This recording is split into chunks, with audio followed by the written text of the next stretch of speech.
On the evening of April the 14th, 1982, a 7-year-old boy in Leningrad overheard a conversation between his parents that would lead to his father's execution.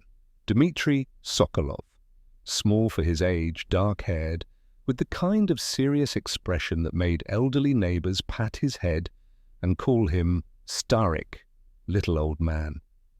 He shared a 2-room apartment in a communalka on Nevsky Prospect with his parents, sleeping in an alcove partitioned by a curtain his mother had sewn from old bed sheets. That Wednesday night had been ordinary in every way that mattered. Dinner at 6 o'clock, buckwheat kasha with a small portion of beef, black bread, tea with 2 sugar cubes Dmitry was allowed to hold between his teeth while he drank. His mother, Irina, had asked about his schoolwork. His father, Victor, had listened while Dmitry explained the new multiplication tables they were learning. The radio played softly in the background, the evening news program from Radio Moscow that his parents always had on but never seemed to actually hear. By 8:30, Dmitry was supposed to be asleep. The curtain drawn across his alcove, the lights off except for the dim glow seeping in from the kitchen where his parents remained at the small table. He'd been drifting, half dreaming about the young pioneers' camping trip planned for summer when the voices pulled him back. Not loud. That was what he noticed first. His parents were speaking in tones he'd never heard them use before, low and urgent, the kind of adult conversation that usually meant financial troubles or problems with the housing committee. Dmitry lay still, listening through the thin fabric barrier. "Can't continue like this," his father's voice, tight with something Dmitry didn't have words for yet. Stress. Fear. The boy had never heard his father sound afraid. His mother responded, but Dmitry caught only fragments. "Too dangerous." And then something about timing, about being careful. Her words were clipped, whispered. "The packages are getting larger." Victor again, clearer now. "They were asking for more detailed." A chair scraped, footsteps. Dmitry squeezed his eyes shut, though they couldn't see him through the curtain. His heart beat faster with the peculiar thrill of eavesdropping, of being awake when he shouldn't be, of hearing things not meant for him. What if someone notices? That was definitely his mother. What about Dmitry? The sound of his own name made his breath catch. They were talking about him, or near him, or because of him. No one will notice. His father's voice had dropped even lower. "The dead drop location is secure. I've been using it for 2 years without—" "Victor!" His mother cut him off, sharp, final. The way she said his father's name when she wanted an argument to end. Silence filled the apartment. Dmitry waited, barely breathing. Dead drop. He didn't know what that meant. It sounded like something from the war movies they sometimes showed at the cinema, the ones about brave Soviet soldiers fighting fascists. When his father spoke again, his voice carried a different quality. Resignation, though Dmitry wouldn't have known to call it that. "The Americans are depending on this information. If I stop now—" "Don't," his mother's chair pushed back. "I don't want to know the details. I've told you that." The Americans. Dmitry knew about Americans. They were the enemy, the imperialists who wanted to destroy the Soviet Union. His teacher talked about them sometimes, about how vigilant Soviet citizens needed to be. At school, there were posters showing American bombs falling on peaceful children, American businessmen with greedy faces counting money, while workers starved.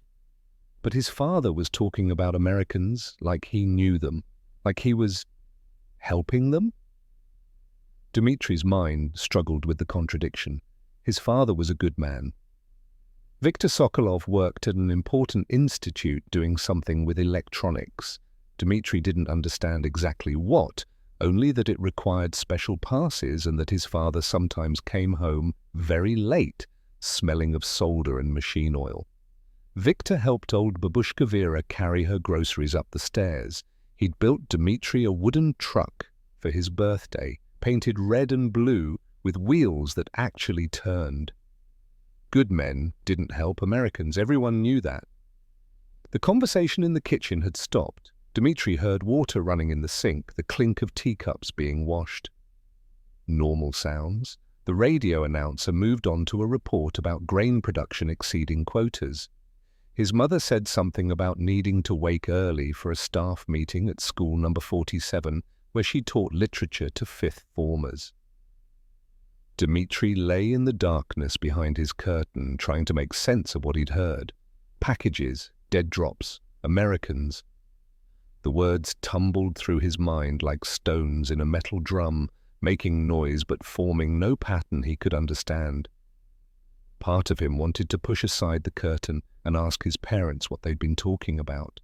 But a deeper instinct, something almost animal, told him not to.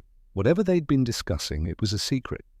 A real secret, not like the small ones children kept about stolen cookies or broken toys. He had a secret now, too.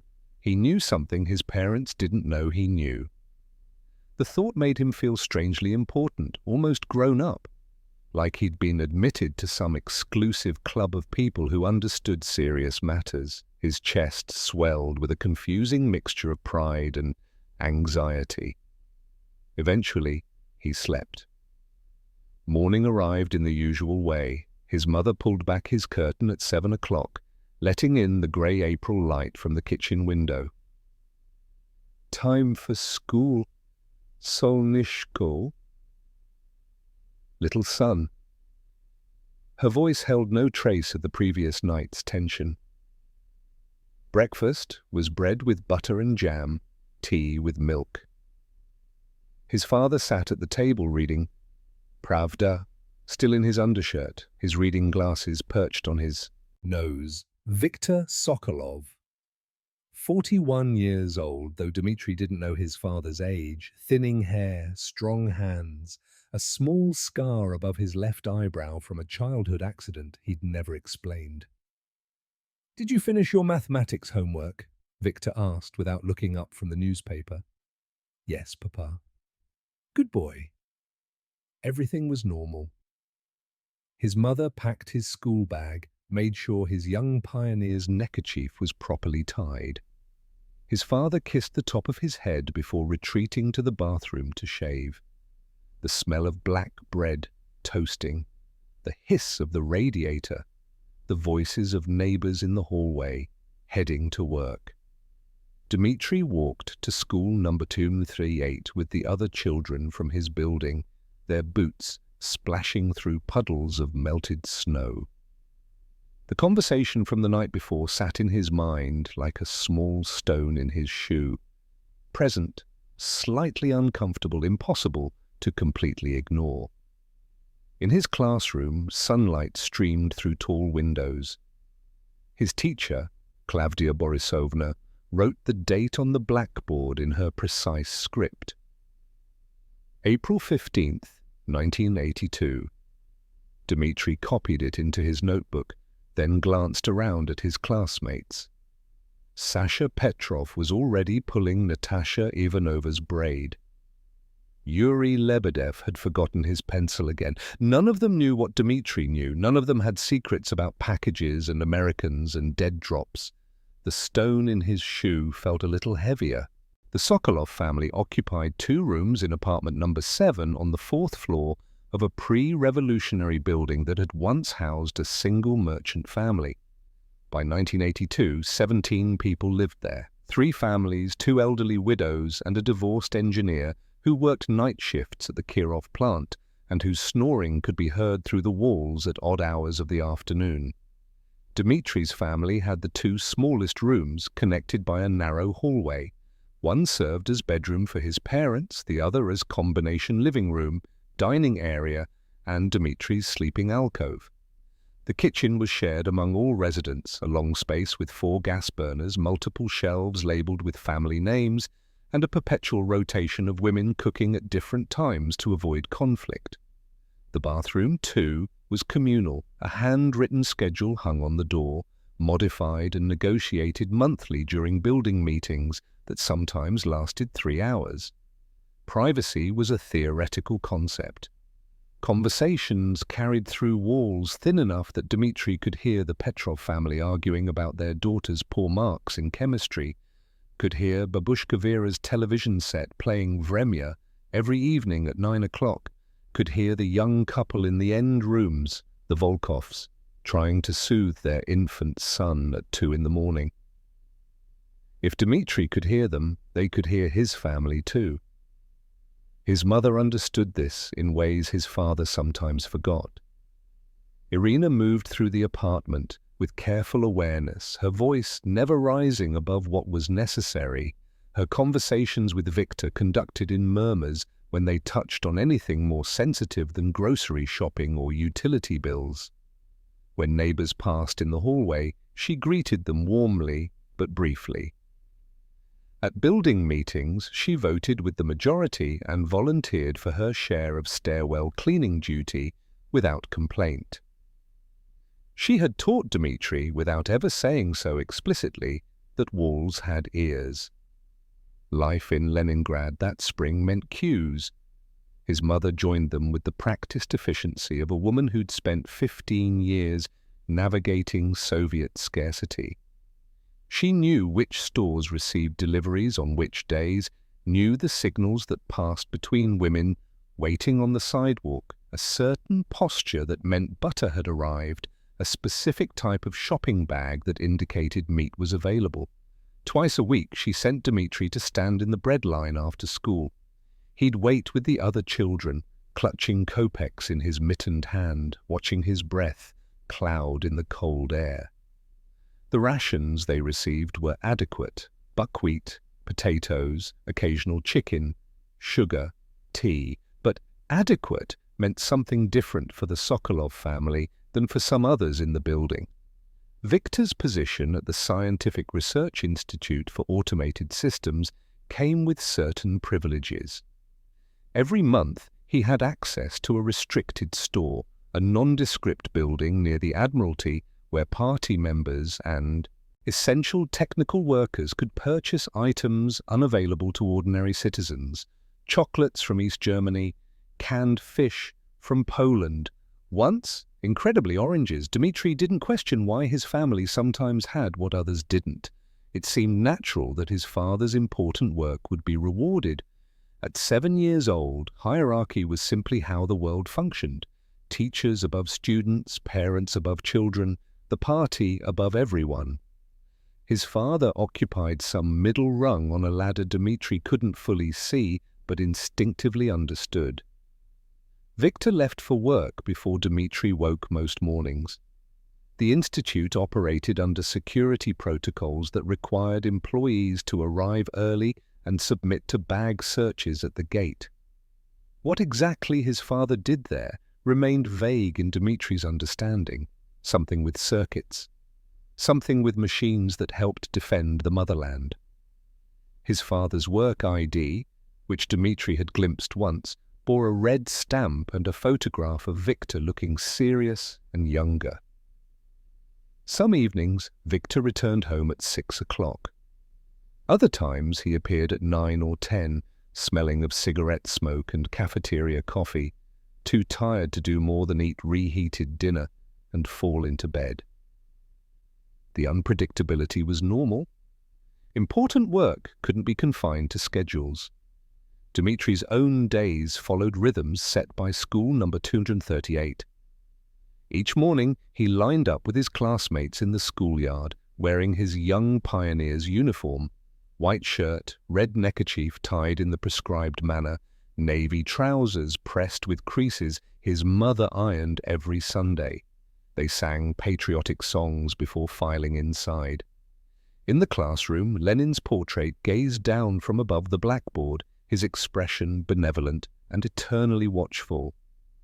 His teacher, Klavdia Borisovna, was 47 years old, unmarried, dedicated to shaping young Soviet citizens. She led them in discussions about socialist values, about the Great Patriotic War, about the capitalist West where children starved while rich men grew fat.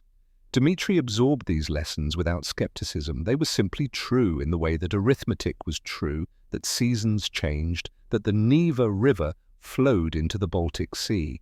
Twice monthly, the young pioneers gathered for special assemblies.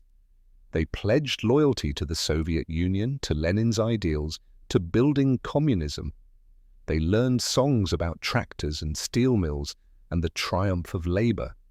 Dmitri sang enthusiastically, proud of his red neckerchief, proud to belong to something larger than himself.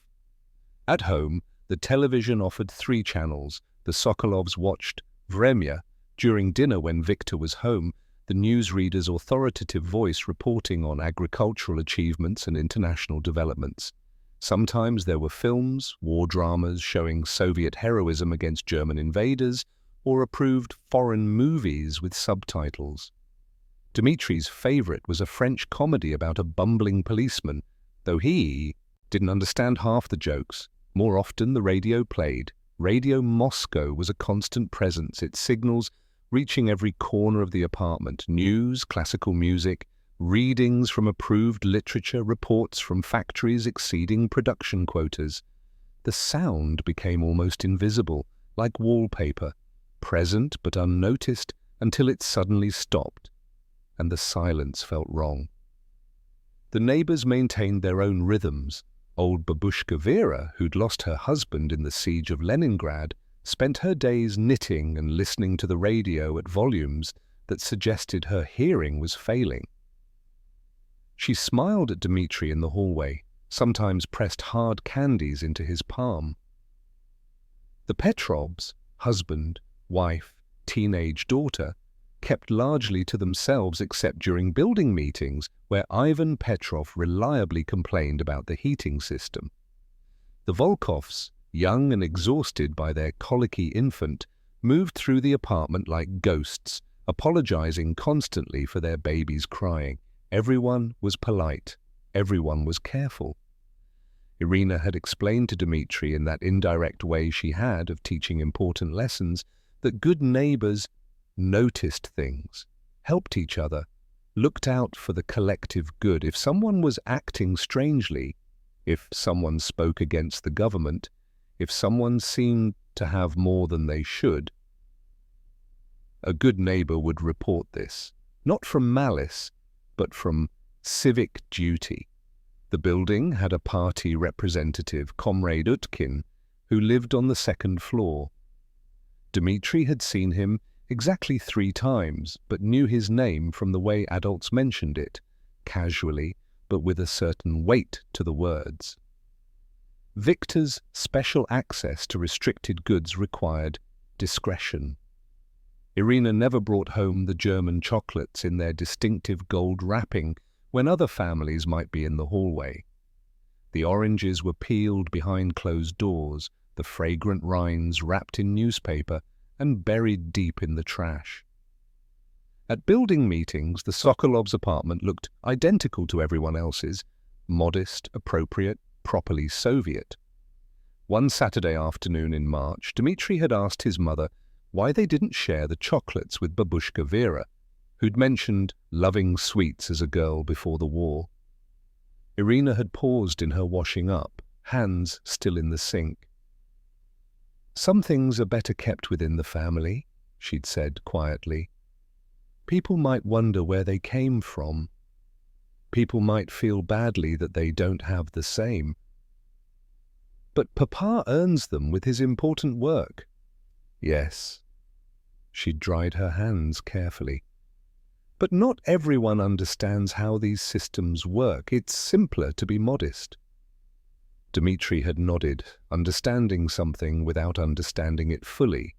His family occupied a privileged position, yes, but privilege required camouflage. They were better off than some, but showing it too openly would invite attention. Questions, envy perhaps, or something more dangerous.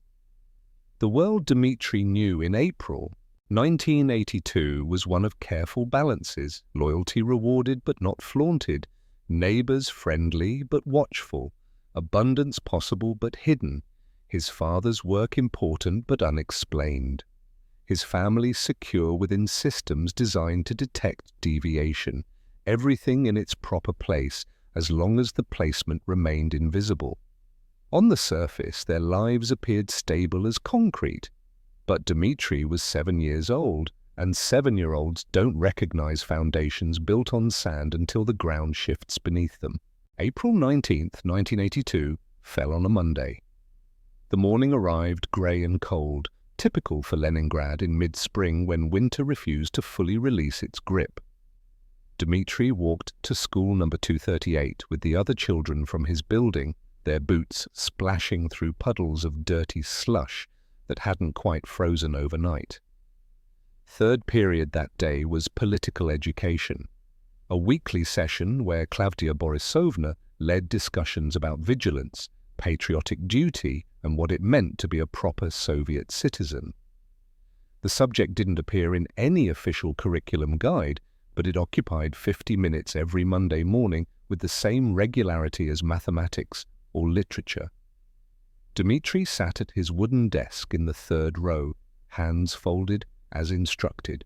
Sunlight struggled through the tall classroom windows, illuminating dust motes and the portrait of Lenin that gazed benevolently from above the blackboard. 23 children sat in neat rows, most wearing their young pioneers' neckerchiefs, all watching their teacher with varying degrees of attention. Klavdia Borisovna stood at the front of the classroom in her customary grey dress and practical shoes. 47 years old, unmarried, she'd taught at school number 238 for 19 years. Student records from that morning listed her as ideologically reliable and diligent in cultivating socialist consciousness among pupils. Today, she began, we're going to discuss something very important: vigilance. She wrote the word on the blackboard in her precise Cyrillic script. Who can tell me what vigilance means? Several hands shot up. Sasha Petrov, who always answered first, called out without waiting to be acknowledged. It means being watchful, Klavdia Borisovna, looking for enemies of the state. Very good, Sasha. The teacher's smile was warm but automatic. We must all be watchful. The imperialists never sleep. They work constantly to undermine our socialist achievements, to spread lies and corruption. She paused, letting her gaze sweep across the room. Sometimes enemies hide in plain sight. They might look like ordinary citizens, but inside they work against the motherland. Dmitri listened with the unself-conscious absorption of childhood. These lessons were simply facts, like learning that water froze at 0 degrees, or that Moscow was the capital. Klavdia Borisovna continued, even here in Leningrad, even in our own neighborhoods, there might be people who are not what they seem. This is why vigilance is so important, why we must all, even children, pay attention to unusual behavior. She moved between the rows of desks, her sensible shoes clicking on worn floorboards. Has anyone noticed anything strange lately, anything that seemed out of place or unusual? The question hung in the air. A routine prompt asked every few weeks, usually met with silence or trivial reports about neighbors playing music too loudly or someone forgetting to clean the communal stairwell. Natasha Ivanova raised her hand tentatively. My uncle visited from Moscow last week. He brought chocolates. That's lovely, Natasha. Nothing unusual about family visits. The teacher smiled again, moving on. Anyone else? This was Dmitri's chance. He'd been sitting quietly through most of the discussion, but the memory of the overheard conversation had been circling his thoughts for 5 days now. Here was an opportunity to contribute something meaningful, to demonstrate the awareness and vigilance Klavdia Borisovna praised so highly. He raised his hand. "Yes, Dmitri?" "I heard my parents talking," he began. The words came easily, propelled by the innocent desire to please, to participate, to be recognized as observant. Late at night, after I was supposed to be asleep. Several classmates giggled. Bedtime violations were familiar territory. But Klavdia Borisovna stepped closer, her expression attentive. "Go on." They were speaking very quietly. My papa sounded worried, which isn't normal. He's usually calm. Dmitri felt the classroom's attention focusing on him. It felt good, important. He mentioned packages and dead drops. I didn't know what that meant. And then he paused for effect, the way he'd seen adults do when telling stories. He said something about Americans. The classroom's ambient noise, shuffling feet, whispered comments, the scrape of pencils, ceased completely. Klavdia Borisovna's face underwent a transformation so subtle that most 7-year-olds would have missed it entirely.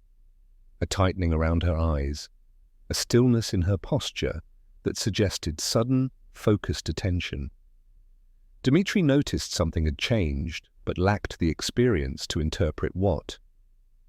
"Americans," she repeated, her voice carefully neutral. "You're certain you heard that word?" "Yes, Klavdia Borisovna." Pride swelled in Dmitri's chest. He'd said something significant. Papa said the Americans were depending on something. Information, I think. The teacher moved back to her desk, her movements deliberate and unhurried. She picked up the black notebook she used for class records, opened it to a fresh page. "That's very observant of you, Dmitri. Very responsible to share this." Her tone was warm, encouraging. "Can you remember anything else? What day was this?" "Wednesday night. Last Wednesday? April 14th. Dmitri provided the date promptly, pleased to demonstrate his memory. "They were in the kitchen. I heard them through the curtain." "And what exactly did your father say about the Americans?" She was writing now, her pen moving steadily across the page. Dmitri concentrated, trying to recall precise words. That they were depending on information, and that packages were getting larger. He asked about dead drops being secure. The terms meant nothing to him, just peculiar phrases adults used. Mama told him to be careful. She asked about me. "What if someone noticed?" she said. Klavdia Borisovna wrote without looking up. "Did your father mention where he was taking these packages, or when?" "No," Dmitri frowned, wishing he had more to offer. "They stopped talking after that. Well, Mama said she didn't want to know details." "I see." The teacher closed her notebook, setting down her pen with care. When she looked up, her smile was radiant. "Dmitri, you've shown exactly the kind of vigilance we've been discussing. Being aware of unusual behavior, reporting it to someone who can properly assess the situation. This is what makes our society strong." Warmth flooded through Dmitri's chest. He'd done something right, something important. "Your father," Klavdia Borisovna said casually, "he works at one of the research institutes, doesn't he?" "Yes, the Scientific Research Institute for Automated Systems." More writing. "And these late-night conversations. Does he have them often?" "I don't know. That was the first time I heard them talking like that." Dmitri hesitated. "Should I listen more carefully from now on?" The teacher's expression softened. "No, Solnishko. You've done exactly what you should do. If you notice anything else unusual, you can certainly tell me." But don't go looking for problems, just be aware, yes? Yes, Klavdia Borisovna. She returned to the front of the classroom, the notebook tucked under her arm.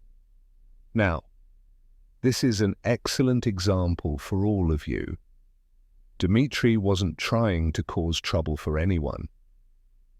He simply noticed something that seemed strange and reported it to a responsible adult. This is civic duty. She addressed the class, but her eyes kept returning to Dmitri. We're not asking you to spy on your families. We're asking you to be aware, to think about what you see and hear. The lesson continued for another 20 minutes, but Dmitri barely heard the rest. He was still glowing from the praise, from being held up as an example. At 7 years old, adult approval was its own reward, more valuable than chocolates, more satisfying than high marks in arithmetic. When the bell rang for lunch, Klavdia Borisovna called him back to her desk. Dmitri, I want you to know how proud I am of you. You're a credit to the young pioneers. Thank you, he beamed. One small thing, this conversation we had about what you heard. Perhaps it's best not to mention it to your parents just yet. These matters sometimes require careful handling by people who understand them fully. You wouldn't want to worry your mother unnecessarily.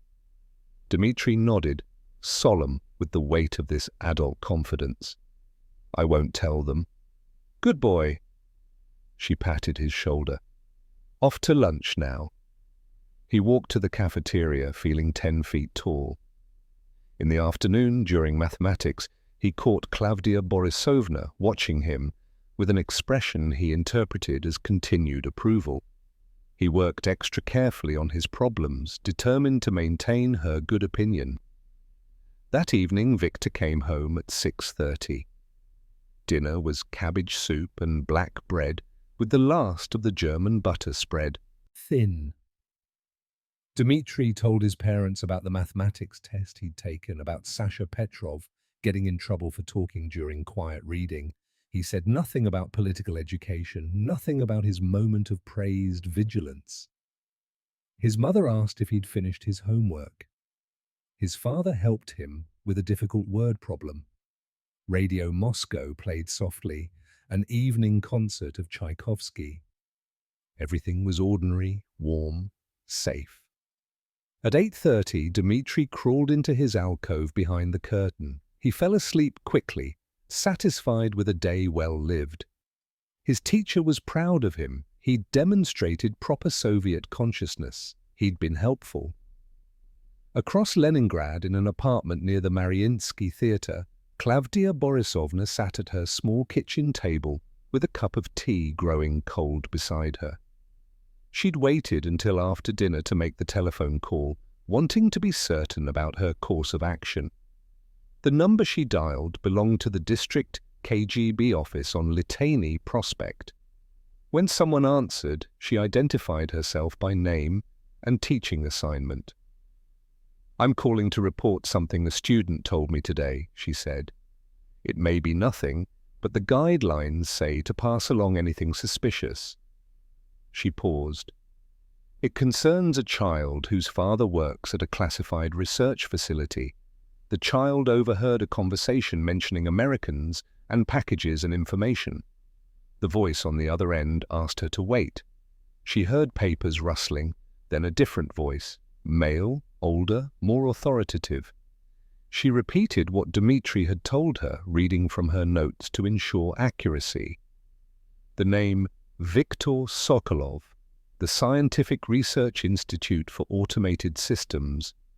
The specific words the child had remembered. You did the right thing reporting this, the voice told her. Someone will follow up appropriately. After she hung up, Klavdia Borisovna sat for a long time staring at her teacup. She felt the small, cold weight that always accompanied these calls, the ones that might mean something, might destroy lives, might be nothing at all. But reporting was her duty. The guidelines were clear. She'd learned long ago not to wonder about outcomes.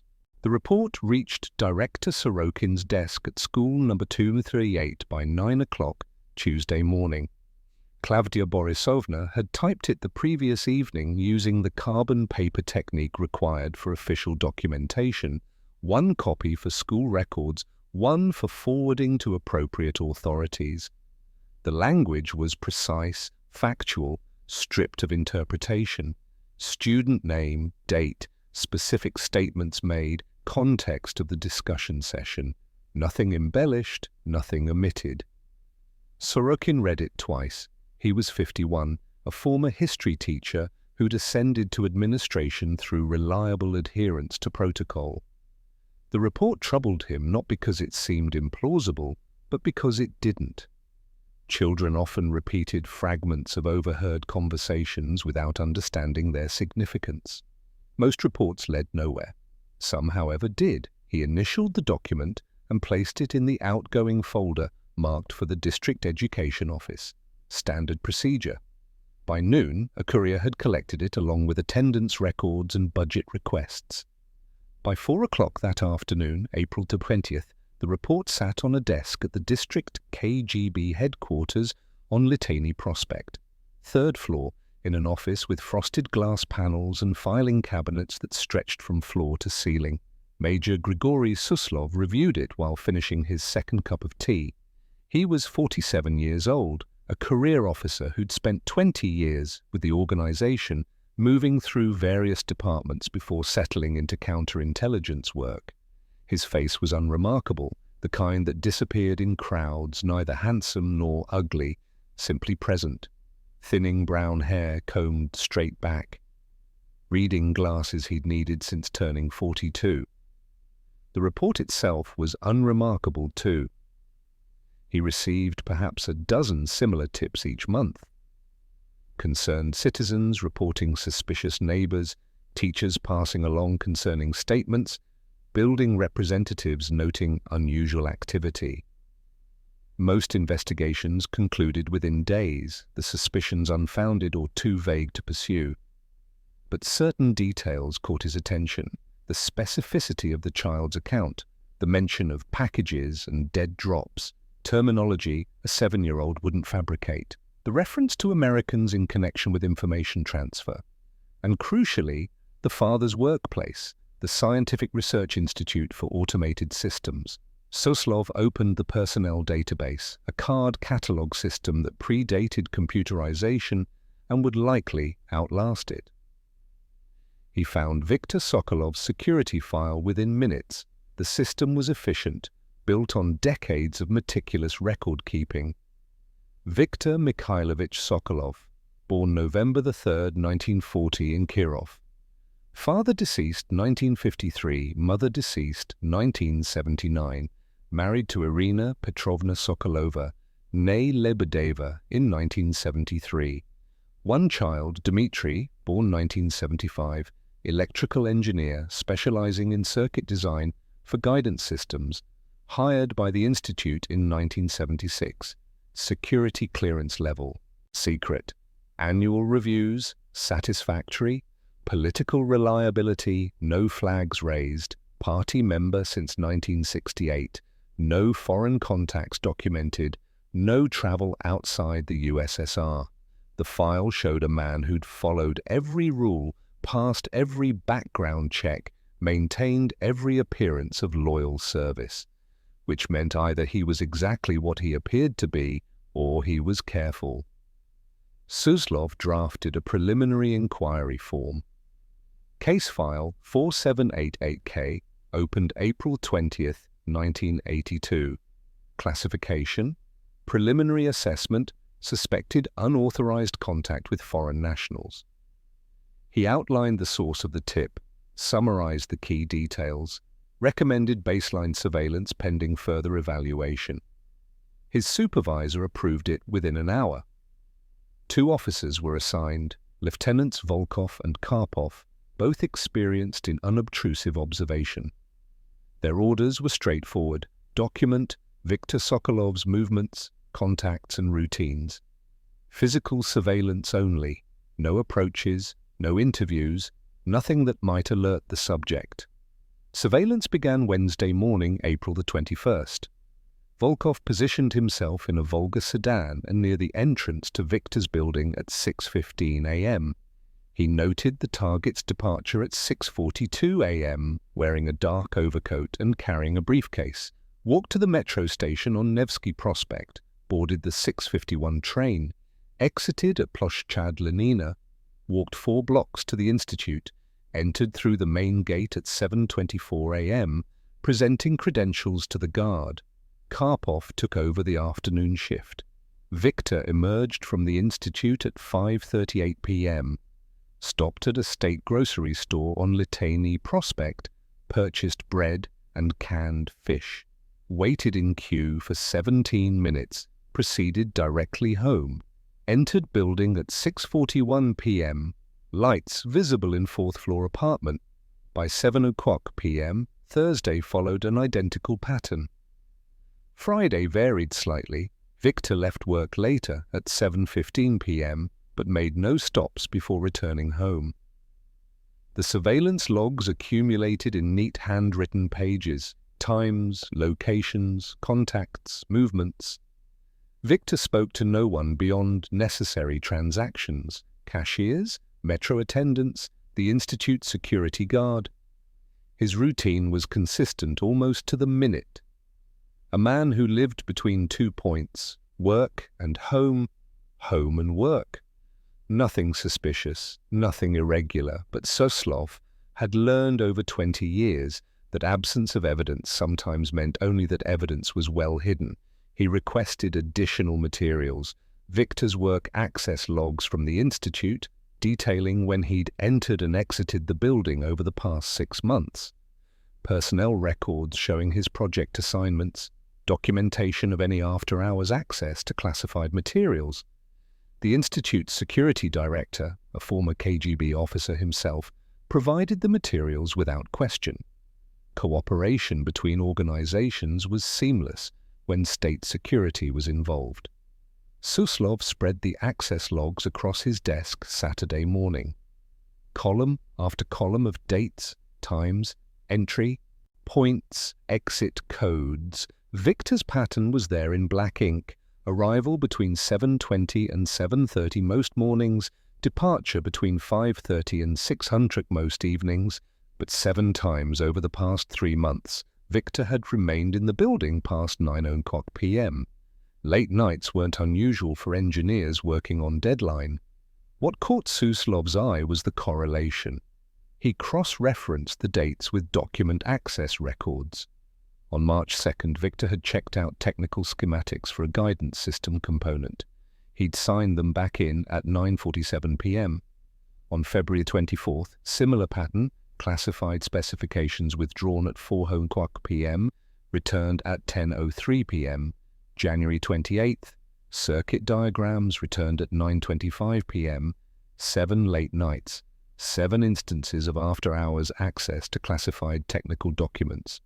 Always alone in the lab, always returning materials before the night security sweep at 11 o'clock p.m. Individually, innocent. Engineers often worked late, but combined with a child's account of packages and Americans and dead drops, a different picture emerged. Suslov drafted a second memorandum.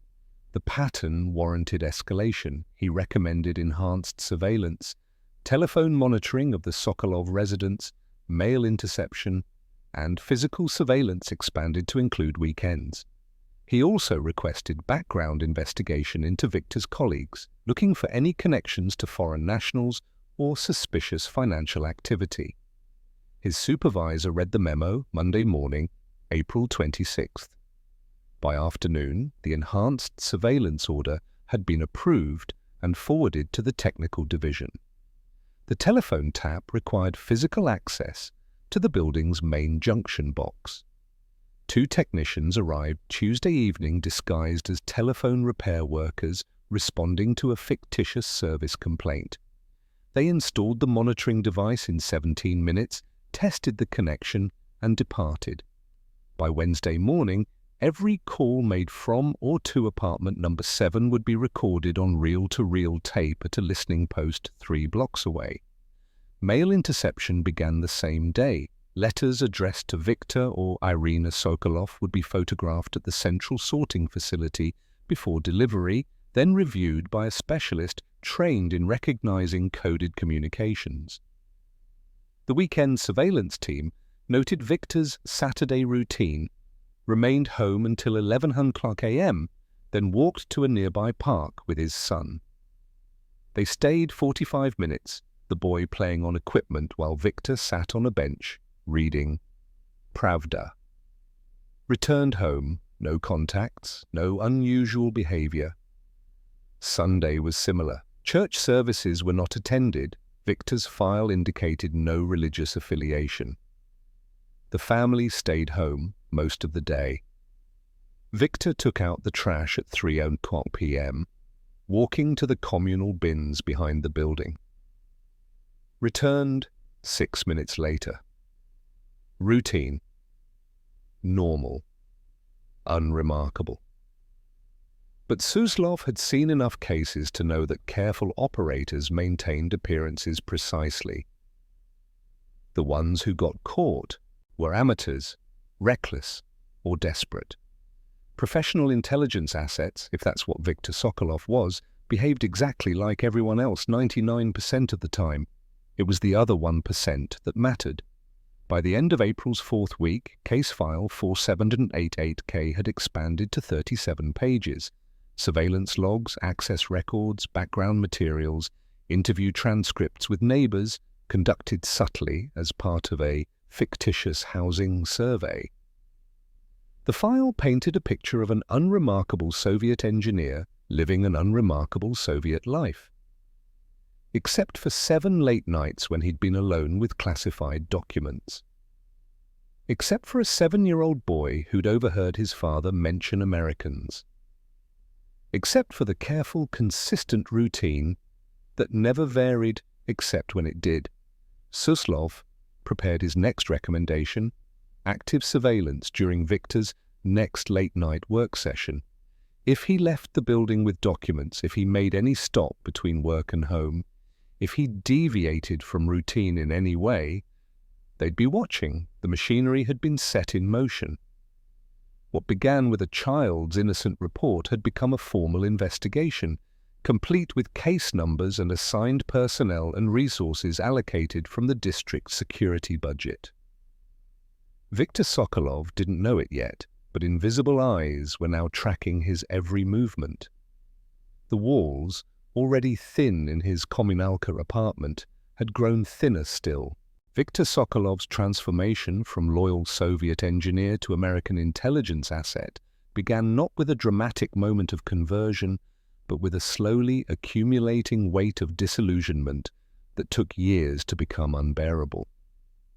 In 1977, he was 37 years old and still believed mostly in the work he was doing. The Scientific Research Institute for Automated Systems had recruited him straight from university with promises of contributing to civilian technology, navigation systems for commercial aircraft, precision instruments for industrial automation. The future, they'd told him, would be built by engineers like him. The reality revealed itself gradually. The circuit designs he perfected weren't for passenger planes, but for cruise missiles.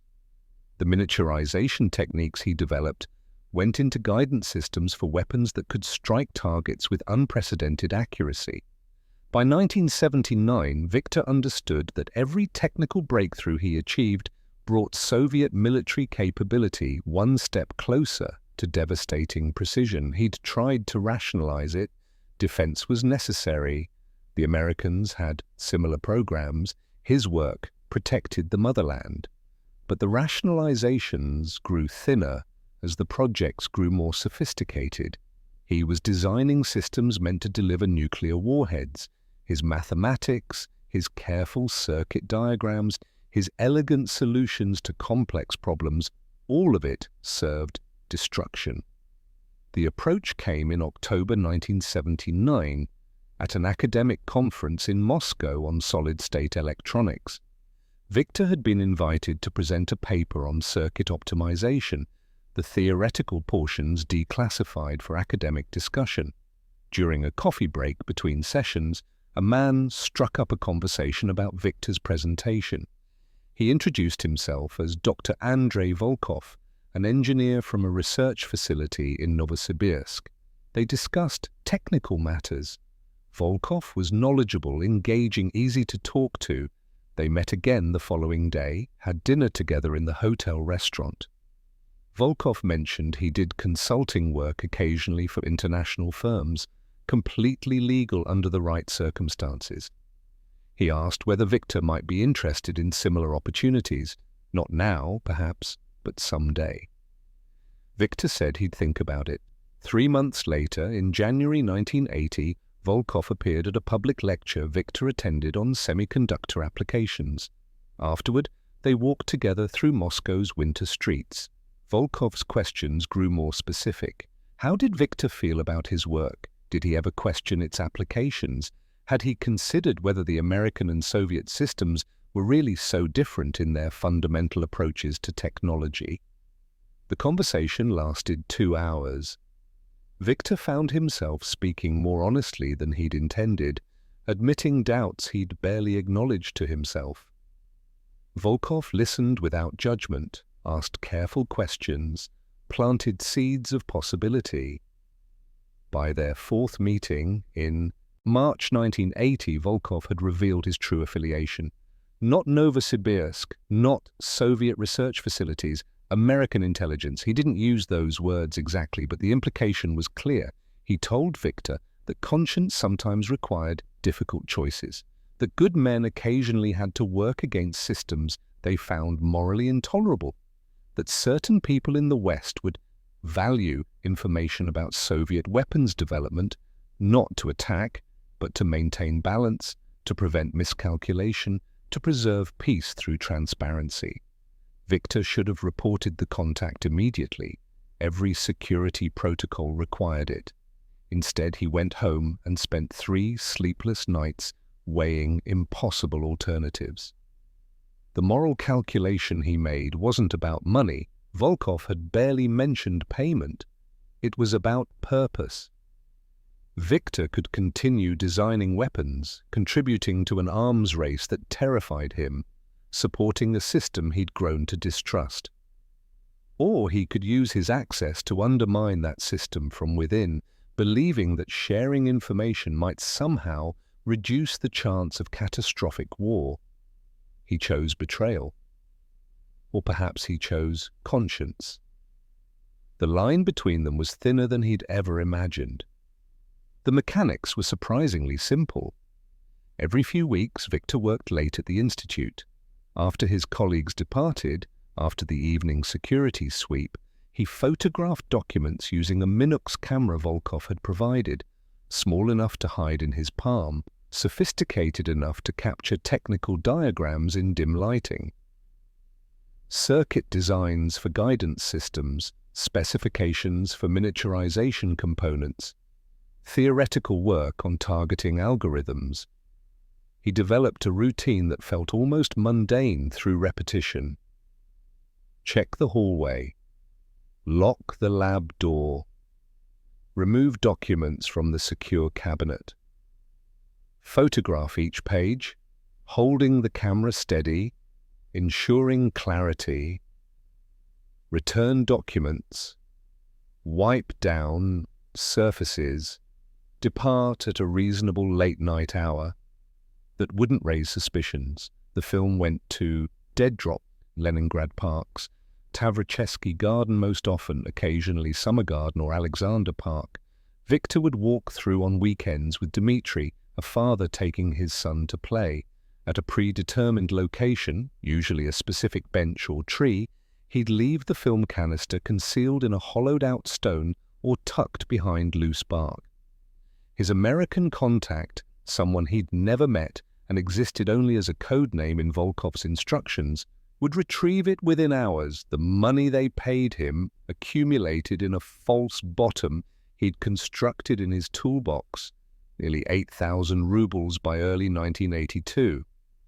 He'd touched it only once, counting it mechanically, then returning it to its hiding place. He didn't want their money.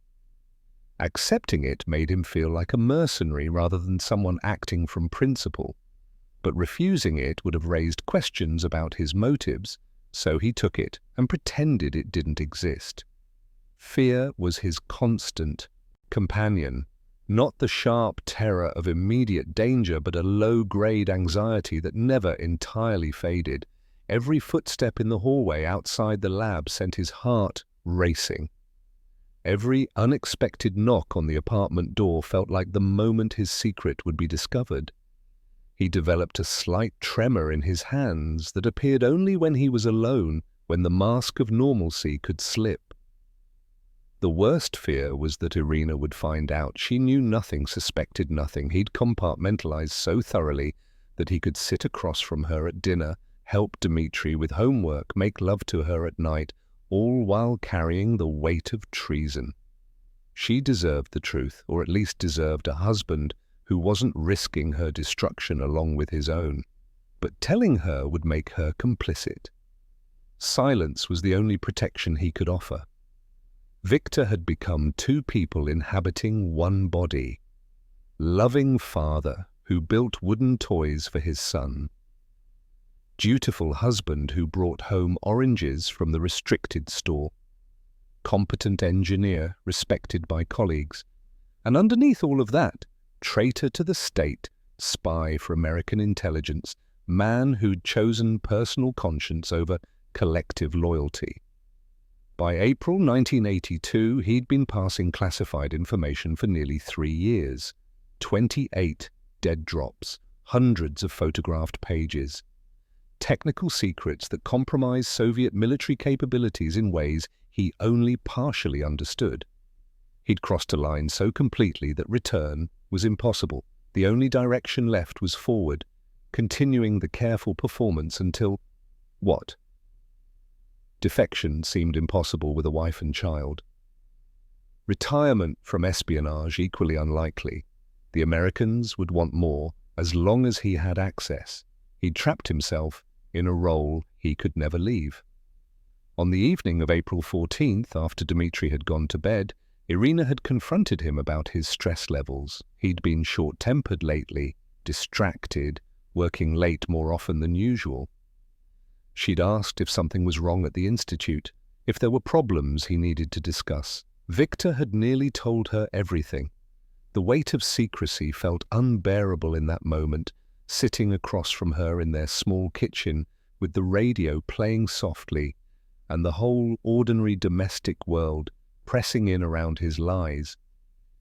Instead, he'd said he was fine, just pressure from a new project, deadlines to meet. She'd accepted the explanation because she trusted him, because in 15 years of marriage he'd never given her reason not to.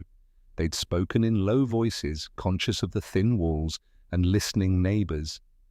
Victor had mentioned, more to himself than to her, that the packages were getting larger, meaning the technical materials he was photographing were growing more complex, more detailed, harder to explain if discovered. Irina had told him she didn't want to know details, which was her way of acknowledging that something wasn't quite right while maintaining plausible deniability.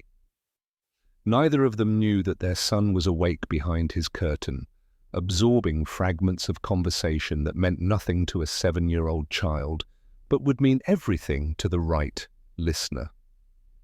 5 days later, on April the 19th, while Victor sat in his office reviewing specifications for a new targeting algorithm, his son was raising his hand in a classroom and repeating those overheard words to a teacher who would pass them along to people trained to recognize their significance. The machinery of Victor's destruction had already been set in motion. Surveillance teams were being assigned, his access logs were being analyzed, telephone taps were being installed. But Victor didn't know that yet.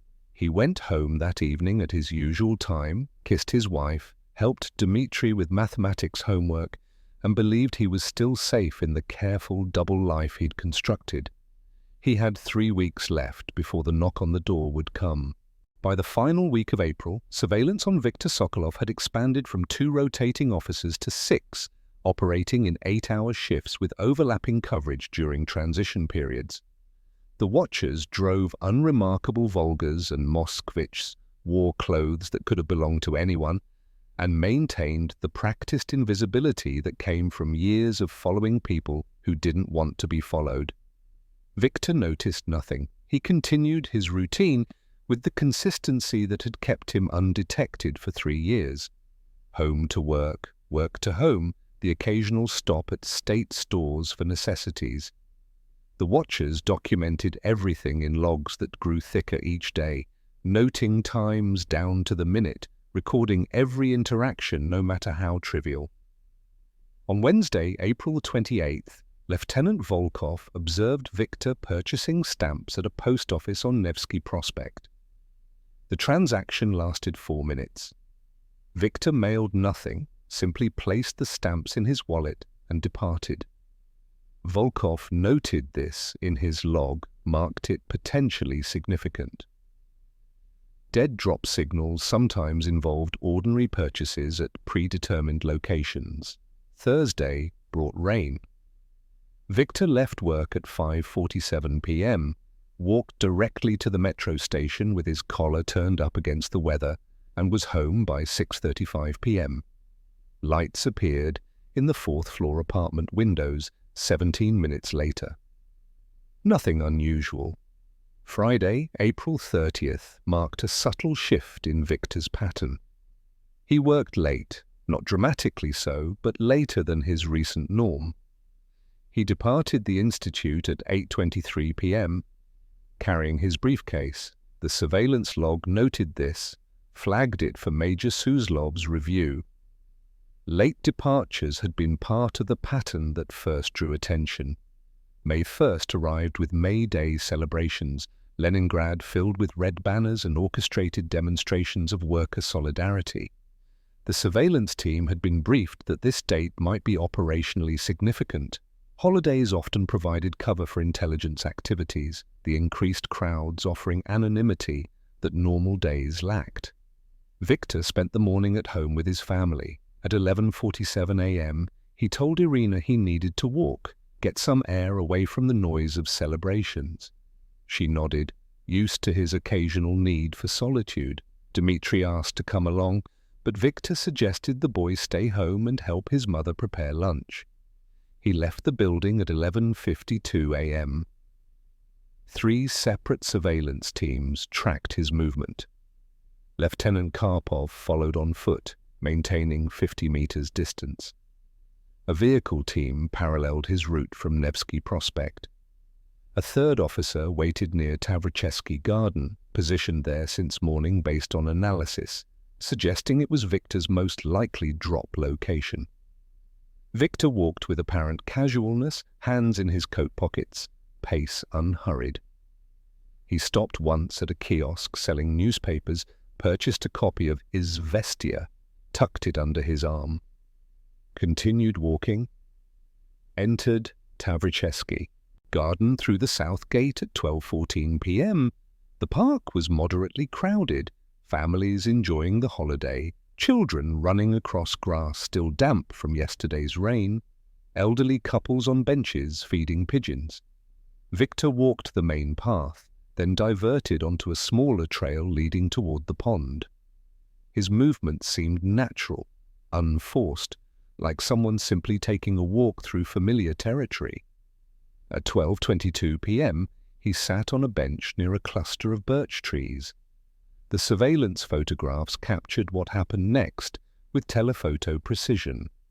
Viktor removing the newspaper from under his arm, appearing to read for approximately 4 minutes. Then folding the paper, setting it beside him on the bench, standing, stretching, walking away toward the eastern exit. He'd left the newspaper behind. Lieutenant Gribov, positioned 40 meters away with a camera concealed in a shoulder bag, documented the entire sequence. Viktor exited the park at 12:31 p.m. and walked home without stopping. Arrived at his building at 12:49 p.m., The surveillance team waited. At 1:07 p.m., a man approached the bench, mid-30s, wearing a light jacket and carrying a shopping bag. He sat, appeared to rest for several minutes, then picked up the newspaper Victor had left, tucked it into his shopping bag, and departed through the north exit. 2 surveillance officers followed him. The man, later identified through photographs as an American Embassy cultural attaché traveling under the name Robert Hayes, walked to a metro station, rode 2 stops, and returned to his apartment in a building housing several foreign residents. KGB files listed him under the codename Compass. Known intelligence operative under routine observation for the past 8 months. The newspaper, meanwhile, had been photographed where Victor left it before Compass retrieved it. Analysis revealed a hollow section carved into the folded pages, containing a small metal film canister. Later examination of the canister's contents showed microfilm, 23 frames of circuit diagrams related to missile guidance systems, specifications for miniaturization components, theoretical notes on targeting algorithms. The evidence was conclusive. Viktor Sokolov was actively engaged in espionage against the Soviet state. Major Suslov reviewed the surveillance materials Sunday morning in his office at KGB headquarters. The photographs, the documentation, the recovered microfilm, all of it built an airtight case. They had sufficient grounds for immediate arrest, but Suslov recommended waiting. Arresting Victor now would alert the American network, cause them to shut down other operations, sacrifice whatever other assets they were running in Leningrad. Better to watch, to map the complete network, to identify everyone involved before making moves that couldn't be reversed. His supervisors agreed. Continue surveillance. Let Compass believe the operation remained secure. Track his movements.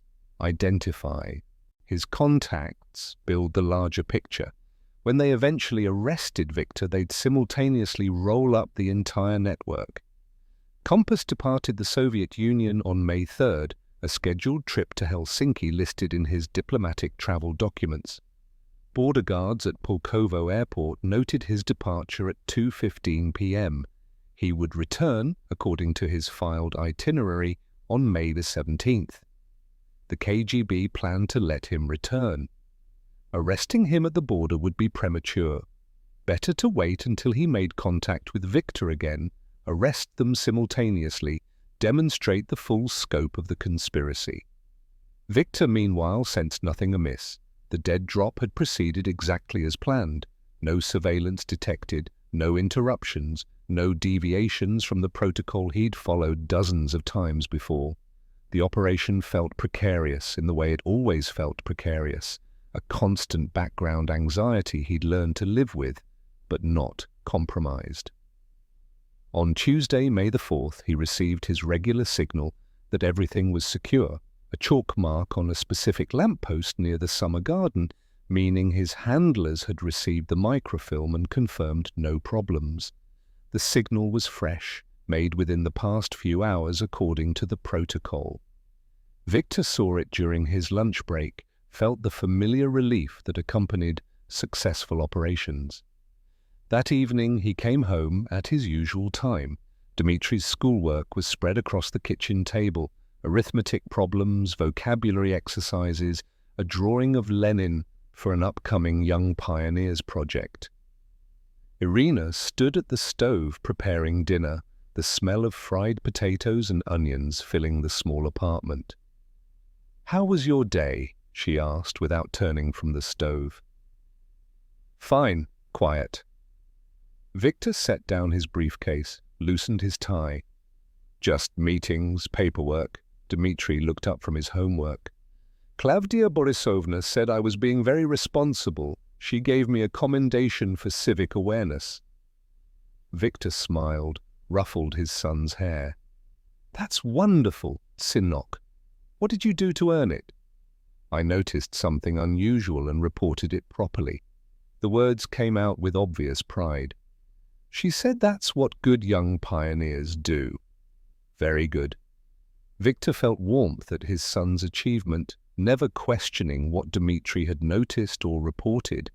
Children earned commendations for all sorts of things, picking up litter, helping classmates, demonstrating proper socialist values in discussion sessions. He sat down next to Dmitri, reviewed the arithmetic problems. "You've got this one wrong. Look at the division again." They worked through the problem together. Irina brought plates to the table. Radio Moscow played an evening concert of folk music. Everything was domestic and ordinary and safe. After dinner, they watched television, a documentary about Soviet achievements in space exploration, the familiar narrator's voice describing salute stations and cosmonauts and humanity's socialist future among the stars. Dmitri leaned against his father's shoulder, half asleep by the time the program ended. Victor carried him to bed, tucked him behind the curtain in his alcove. "Sleep well, Solnishko." "Papa," Dmitri's voice was drowsy, "are you proud of me for being responsible?" "Always. You're a good boy." Victor returned to the living room where Irina sat mending one of his work shirts. He settled beside her, felt the comfortable silence of 15 years of marriage. Outside, Leningrad continued its evening routines. Neighbors moving through hallways, distant traffic sounds, the city's constant low hum. He had no idea that across town, photographs of him sat in a file marked for immediate action. That his son's praised civic awareness had been reporting fragments of his secret life. That surveillance teams were documenting his every movement.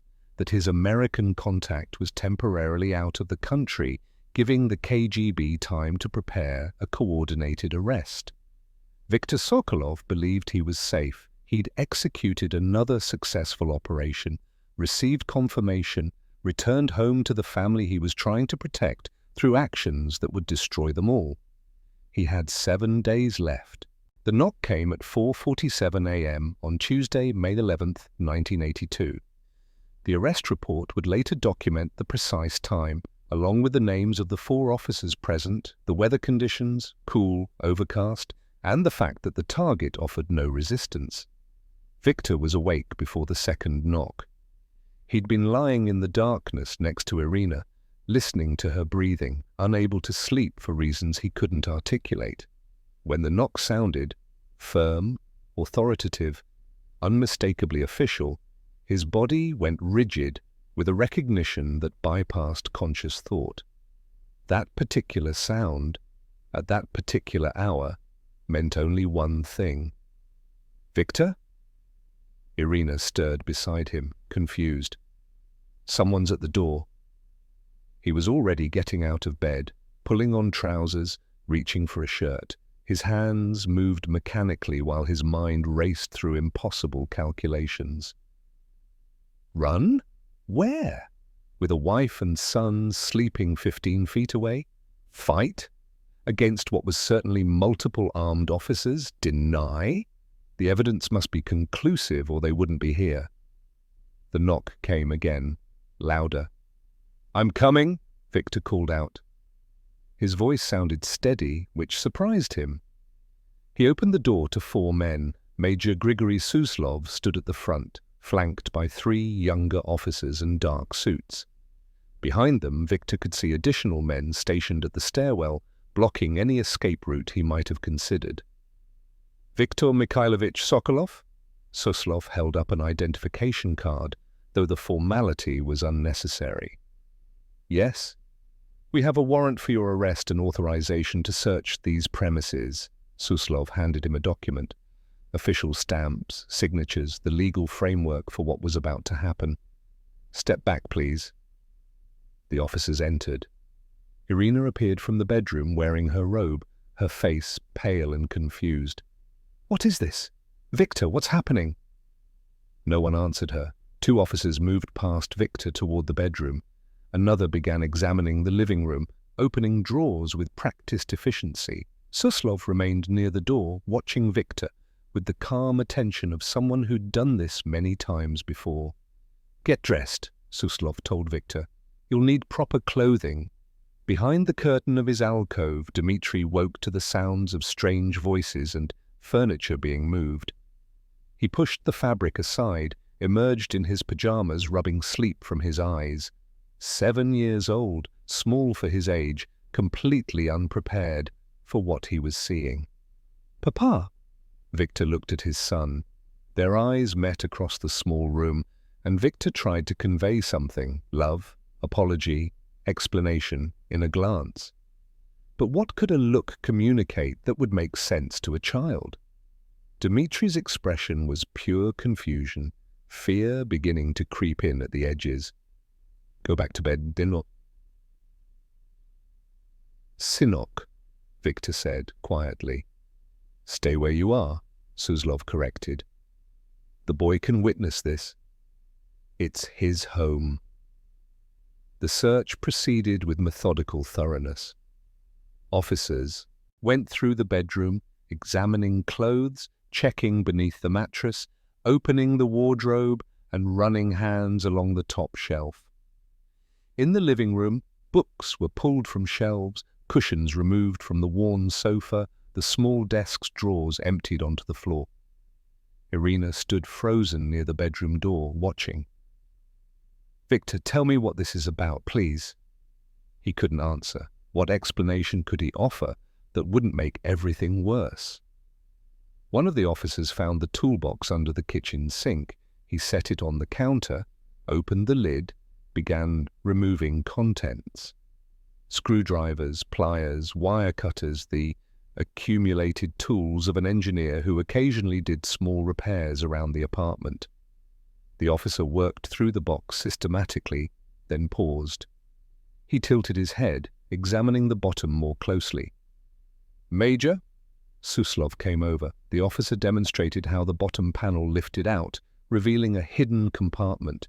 Inside, stacks of rubles, bundled and counted. 8,200 rubles, according to the inventory later completed. Irina gasped. Victor, where did that money come from?" Suslov turned to Victor. "Your salary is documented at 190 rubles per month. Your wife earns 120. This represents approximately 3 years of your combined income. Care to explain the source?" Victor said nothing.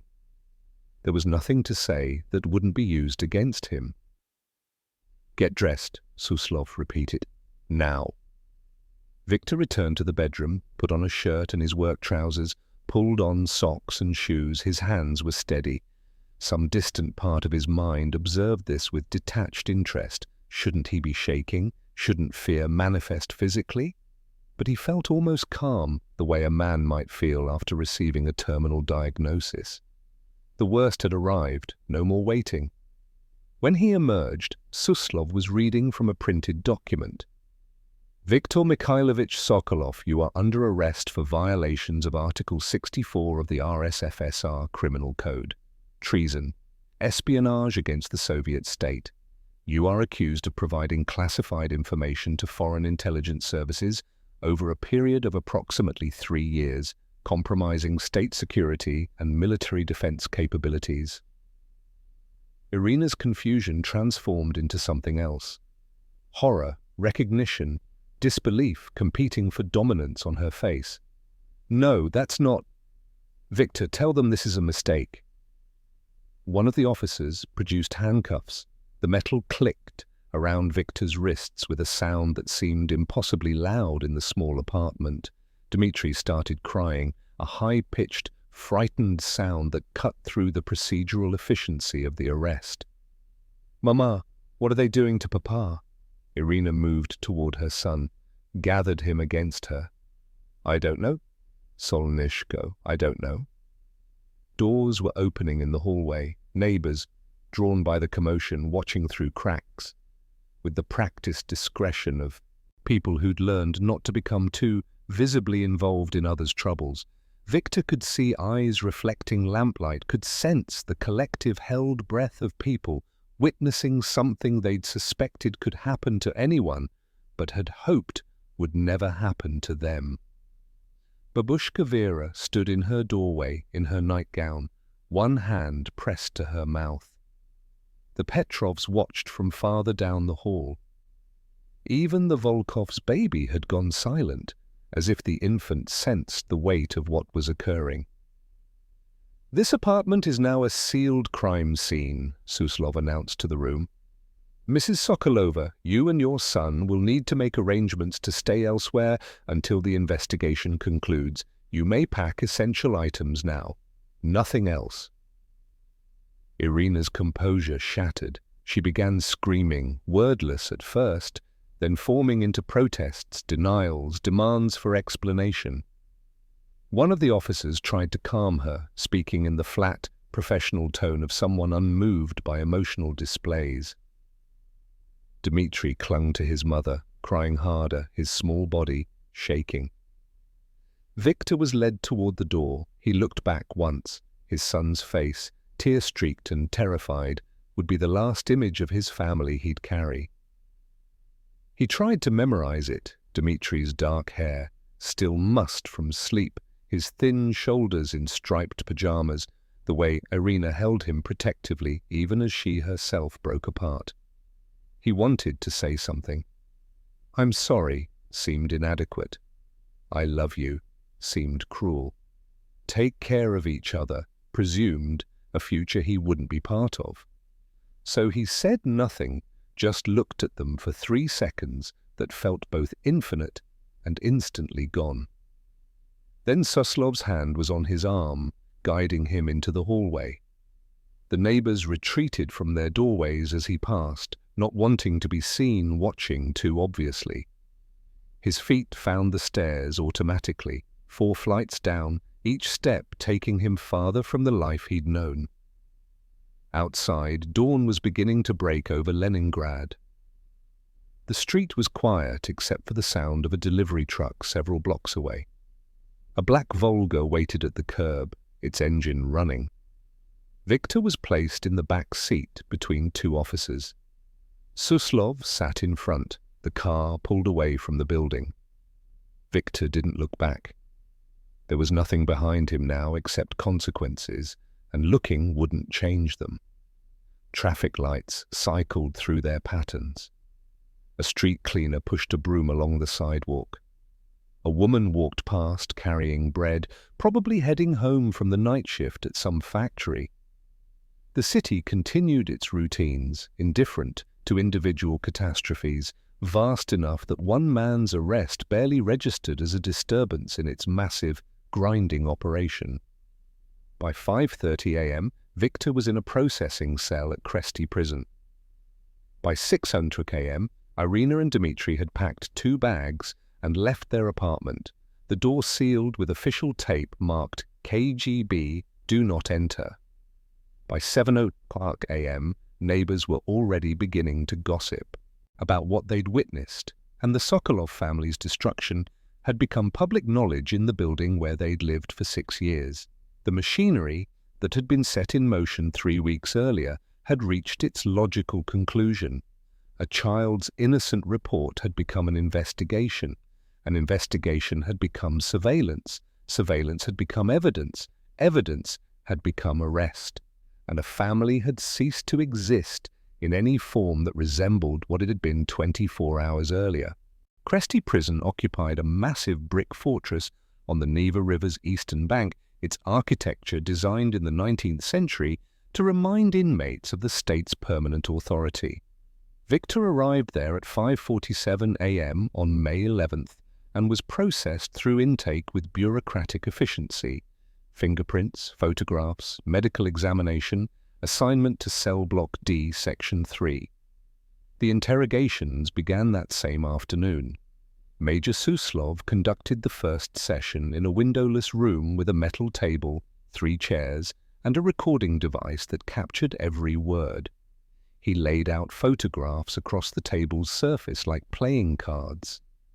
Victor photographing documents in the Institute lab, the images captured through windows by surveillance teams he'd never detected. Victor at Tavricheski Garden on May the 1st, sitting on the bench, leaving the newspaper. The American contact retrieving it 43 minutes later. "We've been watching you since April 21st, Suslov said. "We have 23 frames of microfilm you passed, all recovered and analyzed.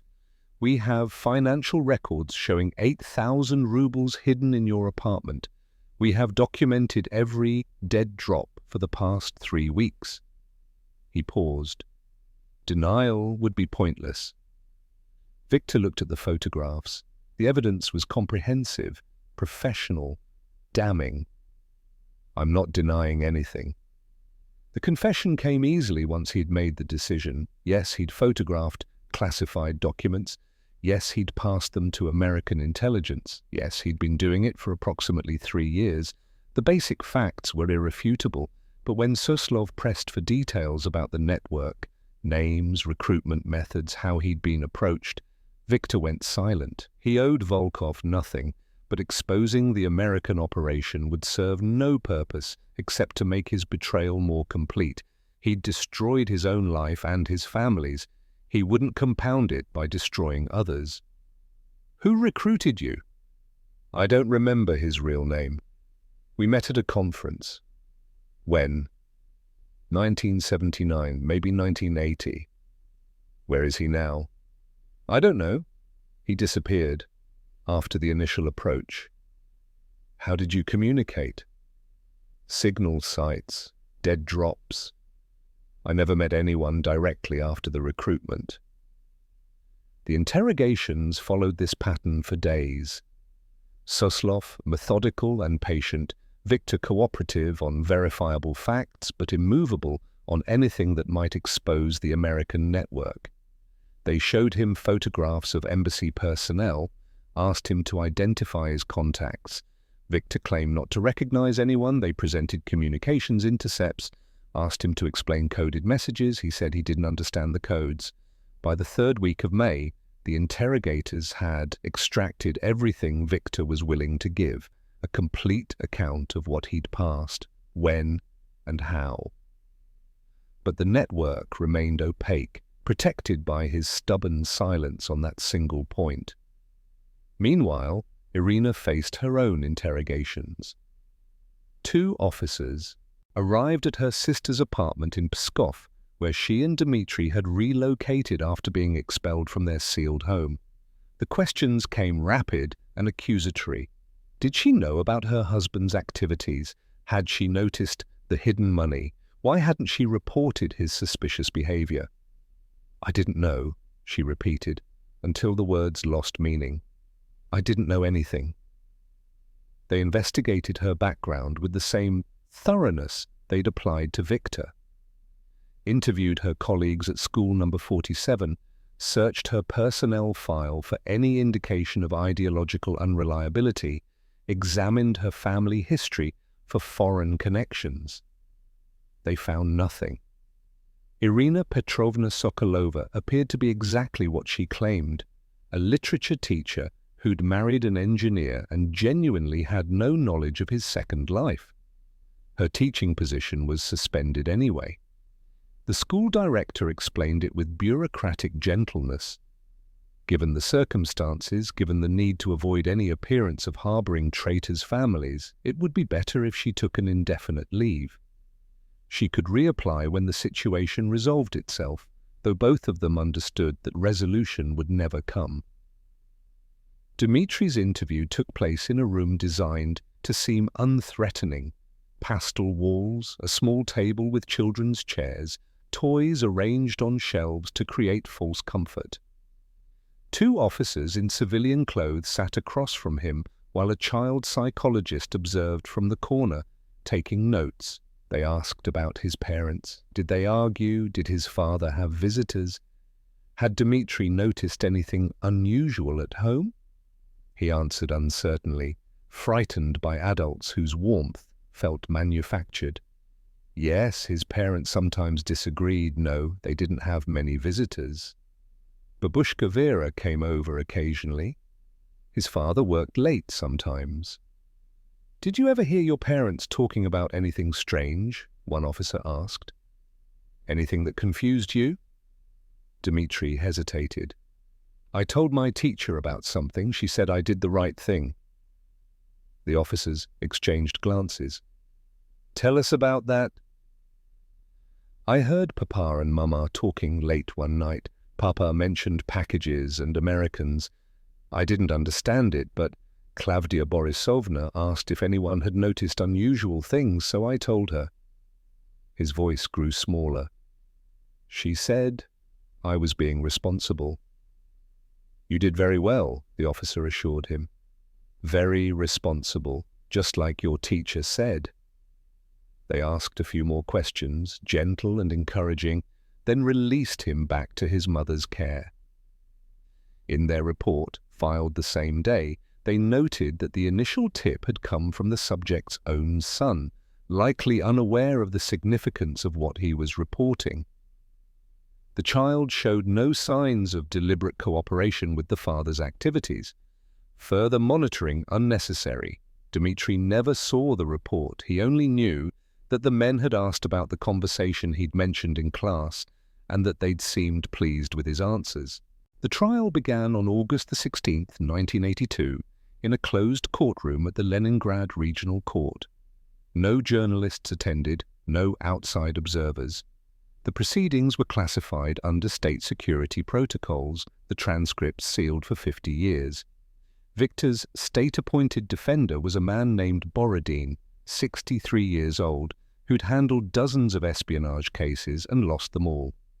He met with Viktor twice before trial, asked perfunctory questions, and made no pretense of mounting a vigorous defense. His role was procedural, ensuring the trial had legal form, not altering its predetermined outcome. The prosecutor was younger, more energetic, animated by genuine conviction. He presented the case with methodical precision. The photographs, the recovered microfilm, the financial evidence, the detailed timeline of Viktor's activities. He called witnesses from the institute who testified to Viktor's security clearance and access to classified materials. He introduced expert testimony quantifying the damage Viktor's espionage had caused to Soviet defense capabilities. The damage, according to the Ministry of Defense analysis, was substantial. Circuit designs that had taken years to develop compromised, guidance systems whose specifications were now known to American military planners. Theoretical work that gave the enemy insight into Soviet capabilities and vulnerabilities. The defendant didn't steal rubles, the prosecutor declared. He stole security. He stole the work of hundreds of engineers and scientists. He stole the advantage our motherland had earned through sacrifice and dedication. On the trial's third day, Klavdia Borisovna was called as a witness. She read from her original report, dated April 20th, 1982, documenting what Dmitri had told her during political education class. The words sounded clinical in the courtroom's formal atmosphere. Student reported overhearing parents discuss packages and Americans. Child demonstrated appropriate vigilance in reporting unusual behavior. Viktor listened without expression. His son had inadvertently triggered the investigation that led here. The irony was so bleak it bypassed emotional response entirely. The trial lasted 4 days. Viktor was permitted a final statement before verdict. He stood, aware that nothing he said would matter, but needing to speak anyway. "I don't ask for mercy," he said. "I knew the consequences when I made my choices. I regret the pain I've caused my family, who are innocent, but I can't recant the reasons I acted. I believed I was serving a higher principle. I was wrong, perhaps, but I believed it." The judges deliberated for 47 minutes.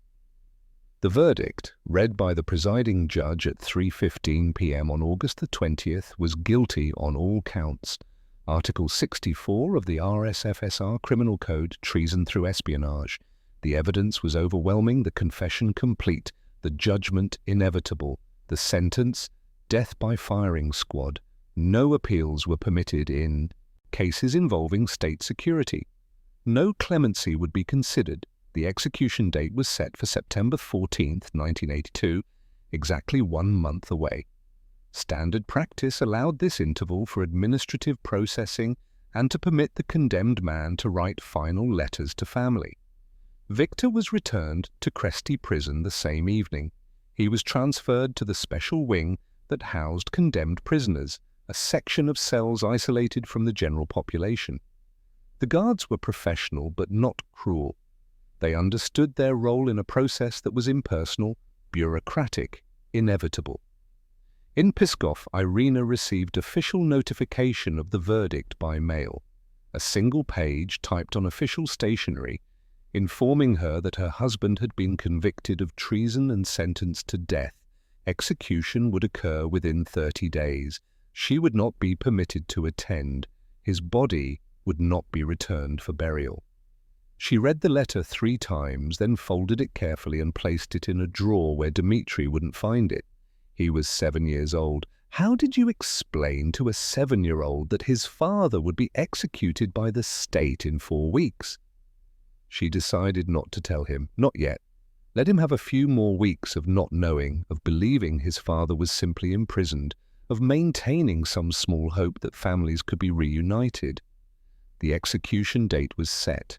The machinery continued its operation. Victor had 25 days left to live. Victor Sokolov was executed by firing squad at 6:00 a.m. on September 14, 1982, in a courtyard at Cresty Prison. 5 soldiers, rifles loaded with live ammunition, aim verified by an officer. The procedure took less than 3 minutes from the moment Victor was led out until the prison doctor confirmed death. No ceremony, no witnesses beyond the required officials, no record beyond a single-line entry in an administrative log. His body was removed for burial in an unmarked grave at a location that would never be disclosed to his family. Irina received notification 3 days later. A typed letter on official stationery, 2 sentences long. Citizen Viktor Mikhailovich Sokolov, convicted of treason under Article 64 of the RSFSR Criminal Code, has been executed as sentenced. This case is now closed. No burial location, no opportunity for mourning, no body to bury according to tradition. Victor had simply been erased from official existence, transformed from person to closed file in a cabinet somewhere in the state security archives. She sat at her sister's kitchen table in Pskov, holding the letter, and felt nothing. The capacity for new grief had been exhausted months ago. What remained was a hollow exhaustion, the sense of moving through a life that no longer belonged to her. The administrative order, relocating them from Leningrad to Pskov, had come in June while Victor awaited trial. Standard practice for families of convicted traitors, removal from major cities, reduction of security risk, minimization of embarrassment to local authorities. Pskov was smaller, provincial, a place where the Sokolov name carried less immediate recognition. But recognition came anyway. In a city of 200,000, word traveled. The wife of an executed spy, the son of a traitor. People knew or learned quickly enough. Irina's teaching career was permanently finished. No school would employ someone with her family history, regardless of her own innocence. She'd submitted applications anyway, clinging to hope that competence might matter more than association. Every application was rejected, most without explanation, one with brutal honesty. Given your husband's crimes against the state, we cannot risk placing you in a position of influence over children. The work she found was in a textile factory on Pskov's industrial edge. Assembly line labor, 10-hour shifts, wages barely adequate for rent and food. She'd gone from teaching literature to threading industrial looms, from shaping young minds to producing fabric quotas. The humiliation was absolute, designed to be. Dmitri started 3rd grade at school number 12 in September 1982. He was 8 years old, small for his age, carrying a secret he didn't fully understand but could feel weighing on every interaction. The other children knew something was wrong with him.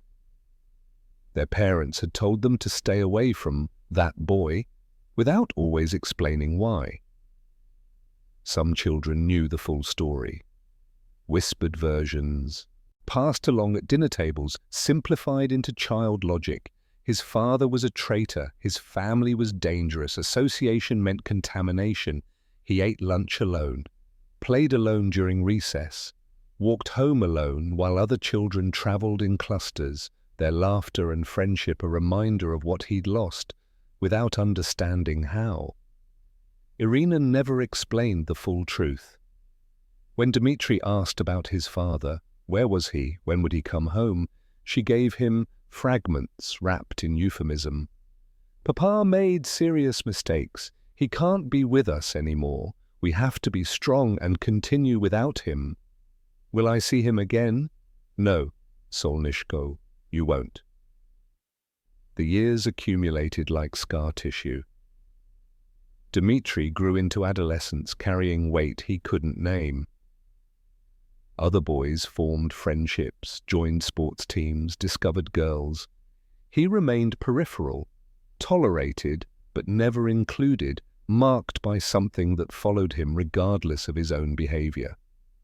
In 8th grade, during a history lesson about the Cold War, understanding arrived with devastating clarity. The teacher was discussing espionage, the networks of spies and traitors who'd betrayed the motherland. Someone mentioned that these people's families suffered too, deserved to suffer, because association with treason contaminated everyone. Dmitri sat at his desk and suddenly understood. His father hadn't just made mistakes. His father had been a spy, executed for treason. That's why they'd been relocated. That's why his mother worked in a factory. That's why no one wanted to be his friend. The second realization came more slowly, building across weeks as memory and current understanding intersected. He'd told his teacher about the conversation he'd overheard. Klavdia Borisovna had praised him, called him responsible, written something in her notebook.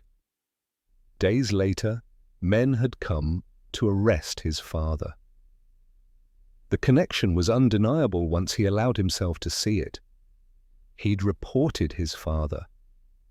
He'd set everything in motion with his innocent eagerness to participate in class, his desire for adult approval, his proud announcement of vigilance. He was 14 years old when this understanding became inescapable. He told no one? What could he say? To admit his role would be to make the guilt concrete, spoken, real. So he carried it internally, where it grew like a tumor. Irina's health began failing in 1987. Stress, doctors said, though they offered no treatment beyond platitudes about rest and reduced worry. Her body was simply giving up after years of grinding poverty and social isolation. She developed headaches that lasted for days. Her hands shook. She lost weight she couldn't afford to lose. By 1989, she could no longer work full shifts. The factory kept her on reduced hours out of something that might have been pity. Dmitri, now 14, took whatever jobs were available to a teenager, delivering groceries, cleaning snow from sidewalks, anything that brought in a few rubles. The Soviet Union collapsed in December 1991. The news reached Pskov through television broadcasts, showing crowds celebrating in Moscow, pulling down statues, declaring new freedoms. Dmitri was 16, watching history pivot while wondering if it meant anything for people like him. Some political prisoners were rehabilitated posthumously, their names cleared, their families compensated, but not traitors, not spies. Viktor Sokolov's conviction stood. He'd actually been guilty of the crimes he was executed for. No rehabilitation would come. Irina died on March 7, 1993. She was 49 years old. The death certificate listed heart failure, which was technically accurate but incomplete. She'd died of exhaustion, grief, and the accumulated weight of 11 years living as the wife of an executed traitor in a society that never forgave association with betrayal. Dmitri buried her in a small cemetery on Pskov's outskirts. The service was attended by her sister, 2 elderly women from the factory, and no one else. He stood at the grave afterward, 18 years old, completely alone in the world, trying to understand the chain of causation that had led from one overheard conversation to this moment. His father had committed espionage, that was fact. But Dmitri had reported him, not understanding what he was reporting. His teacher had passed the information along. The KGB had investigated. His father had been caught, tried, executed. His mother had been destroyed socially and economically. And now she was dead, buried in a grave that would receive few visitors. How much responsibility belonged to each person in that chain? How much to the system that had created conditions where children reported parents, where teachers functioned as informants, where suspicion and surveillance were woven into daily life? Dmitri didn't know. At 18, standing at his mother's grave, he knew only that his family had been destroyed by forces he'd participated in without understanding. He'd been 7 years old, eager for approval, wanting to demonstrate proper Soviet consciousness. He'd succeeded. His vigilance had been perfect. His civic duty exemplary. And everyone he loved was dead or gone. He left the cemetery as afternoon light faded over Pskov. The city continued its routines, indifferent to individual tragedy. People hurried home from work, children played in courtyards, the post-Soviet world stumbled toward whatever future it would become. Dmitri walked through it carrying questions that had no satisfying answers. In 2 months he would turn 19, he would finish school, find work somewhere, build some kind of life from the ruins his family had become.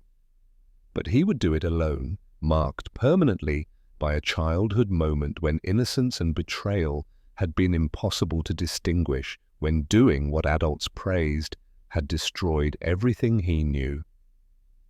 The weight of that moment would never leave him. He would carry it forward into whatever years remained, a survivor of systems designed to turn citizens against each other in the name of security, to weaponize children's trust, to make families destroy themselves from within. His father had betrayed the state, but the state had betrayed them all first, creating conditions where love and loyalty became impossible to maintain simultaneously. At 18, Dmitri understood this with clarity that offered no comfort. Understanding changed nothing. It couldn't resurrect the dead, couldn't restore lost years, couldn't absolve him of the role he'd played in his own family's destruction. He walked home through Pskov's quiet streets, alone with knowledge that would define the rest of his life. Dmitri Sokolov is 47 years old now, living in a modest apartment in St. Petersburg. The city reclaimed its pre-Soviet name in 1991, though the change of nomenclature did nothing to alter the memories embedded in its streets. He works as an accountant for a mid-sized import firm, a job that requires precision but offers little satisfaction. He has never married. Relationships require a level of trust he's never been able to fully extend. The question that has haunted him for 4 decades admits no simple answer. Can a 7-year-old child be held accountable for consequences he could not possibly have foreseen? Intellectually, he knows the answer should be no. A child who reports overheard fragments of conversation during a classroom discussion about vigilance is not morally responsible for the chain of events that follows. He was performing exactly as the system trained him to perform, seeking approval from authority figures who represented the only framework he knew. At 7, he couldn't have understood the concept of espionage, the machinery of state security, the fact that some silences are more important than truth-telling. But intellectual understanding doesn't diminish guilt. It sits in his chest like a physical object, familiar as his own heartbeat. The system that created the conditions deserves the blame. This much seems clear from any rational analysis. The Soviet state weaponized children's innocence, cultivating vigilance as a virtue while eroding the boundaries that should protect families from surveillance. Teachers were encouraged to prompt students for information about home life. Children were praised for reporting unusual behavior. The young pioneer's oath included pledges of loyalty that superseded family bonds. Dmitri was not an anomaly. He was the system functioning exactly as designed. Klavdia Borisovna, his third-grade teacher, died in 2004. Dmitri learned this only years later through an accidental online obituary search. She'd retired from teaching in 1995, spent her final years in a dacha outside Leningrad, died at 72 from complications of diabetes. The obituary mentioned her dedication to education, her decades of service, her commitment to Soviet ideals. Was she a monster, or simply another cog in machinery too vast for individual resistance? The records that survived the Soviet collapse suggest she filed dozens of similar reports during her career. Suspicious comments from students, unusual behavior noted in families, the routine documentation expected of ideologically reliable teachers. Most reports led nowhere. A few, like Dmitri's, triggered investigations. Did she feel anything about the Sokolov family's destruction? Did she know what happened after she passed along that April 1982 report? There's no way to know. She left no journals, no confessions, no public accounting. She filed her report according to established procedures and continued teaching for 13 more years. The machinery doesn't require monsters. It only requires people willing to follow procedures without questioning where those procedures lead. Major Grigory Suslov's career trajectory is traceable through declassified KGB personnel records released in the late 1990s. He remained with counterintelligence until 1989, received 2 commendations for successful investigations, retired with full pension benefits. He died in 2011 at age 76, survived by a wife and 3 children. A man who did his job competently, destroyed numerous lives in service to state security, and faced no consequences when the regime he served collapsed. Did Suslov feel anything about Viktor Sokolov's execution? About Irina's destroyed career and premature death? About Dmitri's childhood shaped by ostracism? The investigative file offers no insight into his internal state. The reports are professional, thorough, emotionally neutral. Viktor Sokolov was a case number, evidence to be gathered, a problem to be resolved through established legal mechanisms. Viktor himself remains the most morally ambiguous figure in this story. Traitor or hero? The binary seems inadequate to capture the truth of a man who photographed classified documents because he believed, rightly or wrongly, that transparency might reduce the risk of nuclear war. He betrayed his country's secrets but was motivated by conscience rather than greed. He destroyed his family but believed he was serving higher principles.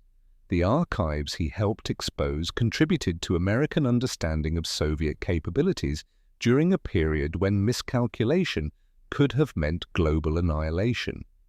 Did his espionage serve peace or simply advantage one side in an ongoing conflict?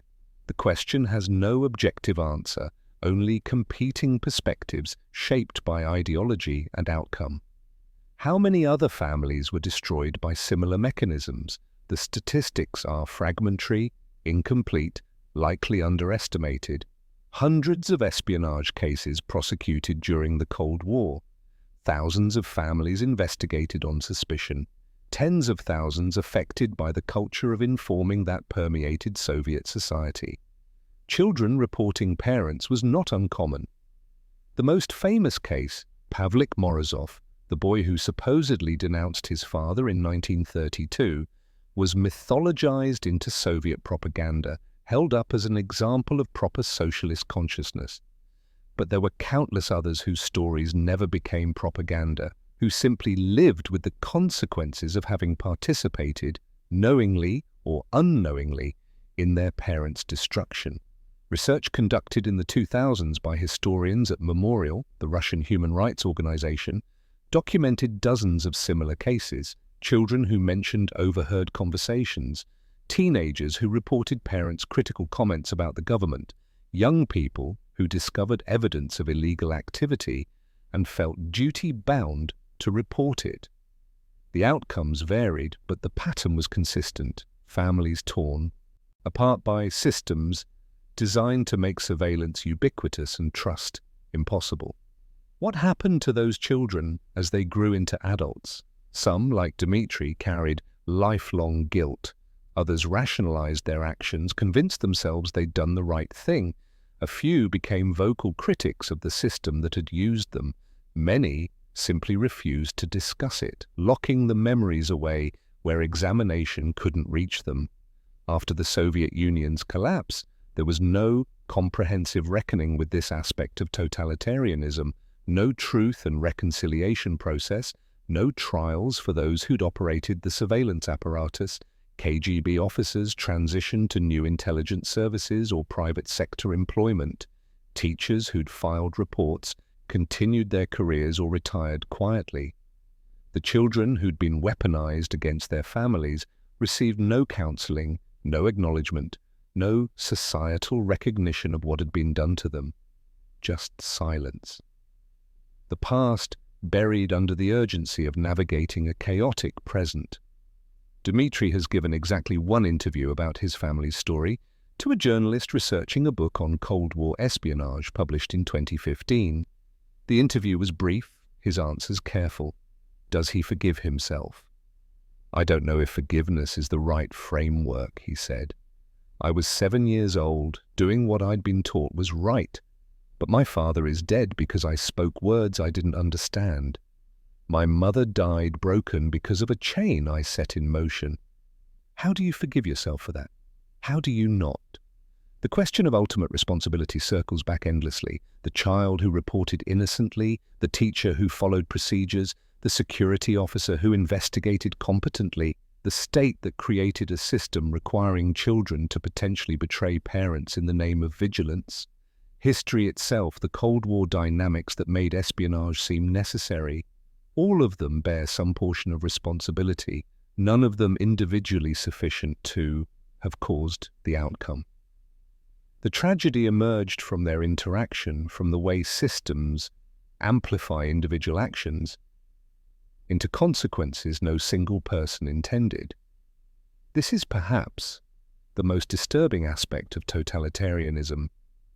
It doesn't require exceptional evil, just ordinary people performing their assigned functions within machinery designed to corrupt innocence and punish deviation. Klavdia Borisovna was probably not a bad person. Major Suslov was doing his job. 7-year-old Dmitry wanted his teacher's approval. None of them needed to be monsters for the outcome to be monstrous.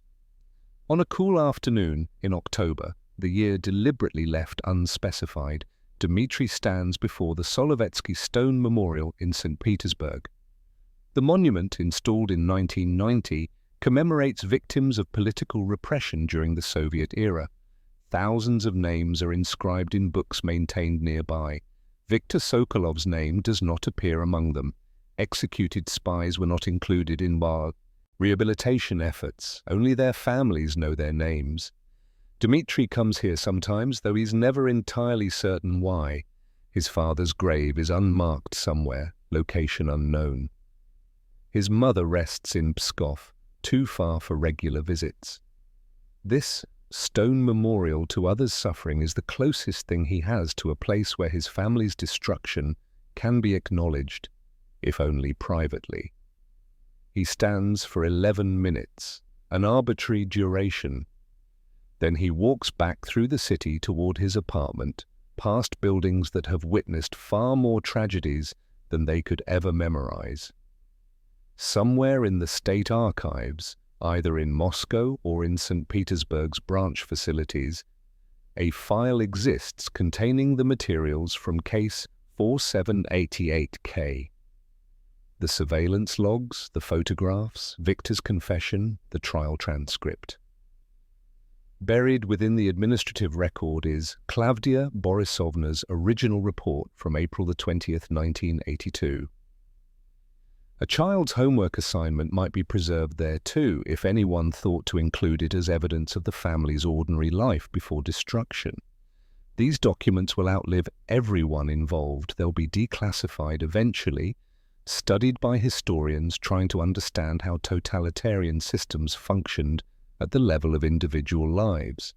Future researchers will analyze the Sokolov case as data, as illustration of broader patterns, as one thread in a massive tapestry of surveillance and repression.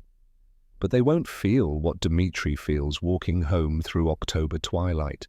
They won't carry the weight of words spoken innocently at age 7, of a father's execution, of a mother's premature death, of decades lived under the shadow of having participated unknowingly but devastatingly in his own family's annihilation.